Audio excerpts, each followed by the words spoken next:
Hello दोस्तों, कैसे हैं आप सभी। आई होप आप सभी स्वस्थ होंगे, मस्त होंगे।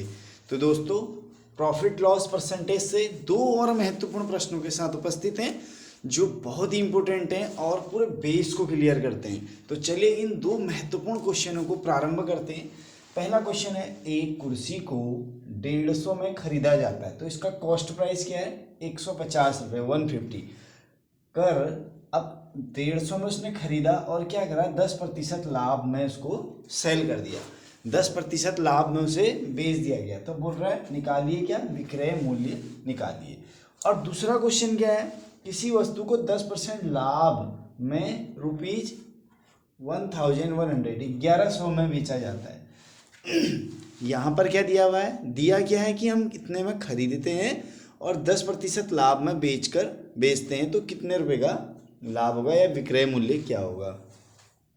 और दूसरे क्वेश्चन में कह रहा है अगर हम इतने 10% लाभ में 1100 में बेच दे रहे हैं तो तब क्रय मूल्य, यहाँ पर पूछ क्या रहा है, क्रय मूल्य, और ऊपर क्या पूछ रहा है, विक्रय मूल्य। तो दोनों महत्वपूर्ण प्रश्नों को स्टार्ट करते हैं। पहला क्वेश्चन स्टार्ट करते हैं।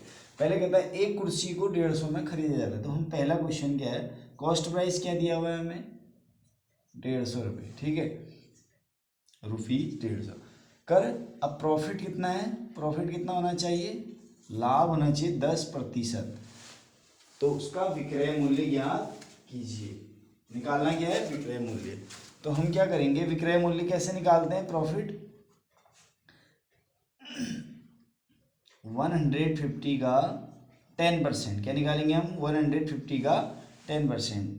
0 से 0 और 0 से 0 को हमने काट दिया, 15 बन जा 15, जो 15 रुपये हमारा वो क्या होगा, प्रॉफिट होगा।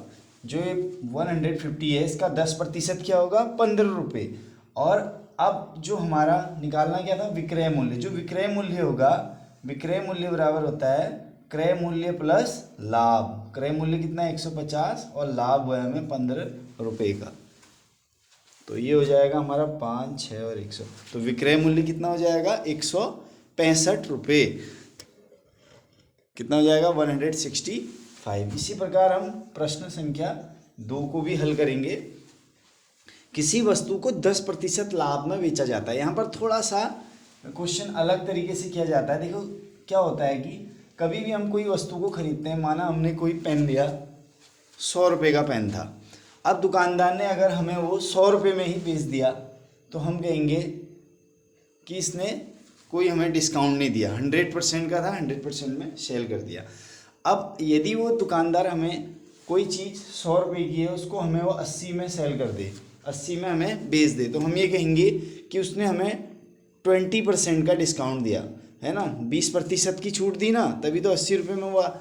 अगर वो वस्तु को हमें वो 50 रुपये में दे दे, हम कहेंगे यार 50% ऑफ है, 50% डिस्काउंट में उसने 50 रुपीज़ में हमें वो सेल कर दिया है। तो अब यहाँ पर क्या क्वेश्चन है, यहाँ पर है किसी वस्तु को 10% प्रॉफिट कितना है, 10%,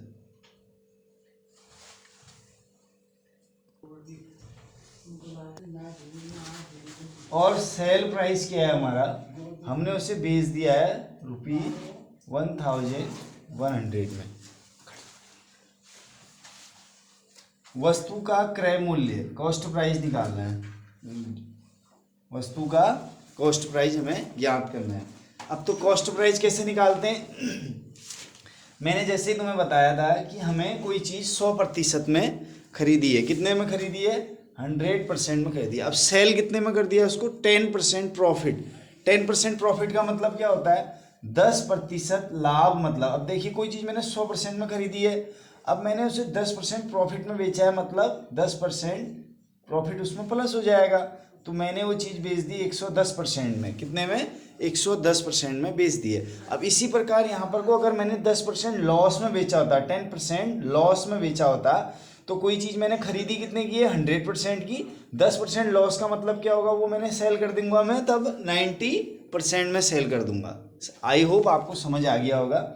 तो यहाँ पर हमने 10+ क्यों करा, क्योंकि हमें 10% का लाभ हुआ है। मैंने 100% में उसको खरीदा था और 10% अधिक में बेचा है, तो मैंने बेच दिया वो 110% में। कितने बेच दिया, 110% में।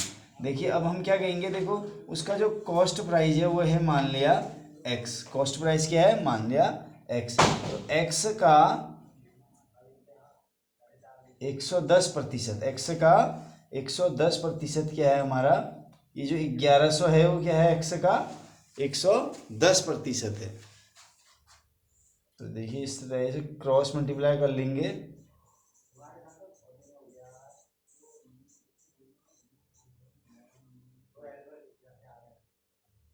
जीरो से गया जीरो, 11 वन जा 11, और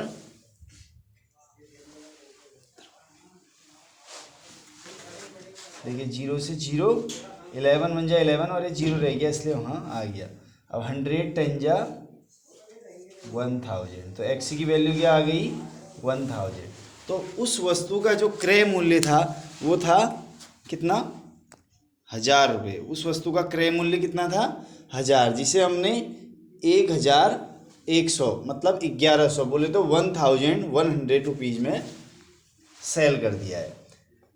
तो इस तरीके से हम इन क्वेश्चन को सॉल्व करते हैं। आई होप आपको ये क्वेश्चन क्लियर हुआ होगा। चैनल से जुड़े रहने के लिए चैनल को सब्सक्राइब कीजिए, वीडियो को लाइक कीजिए और उन बच्चों के साथ अवश्य शेयर कीजिए जो कंपटीशन एग्जाम की तैयारी कर रहे हैं। Thank you.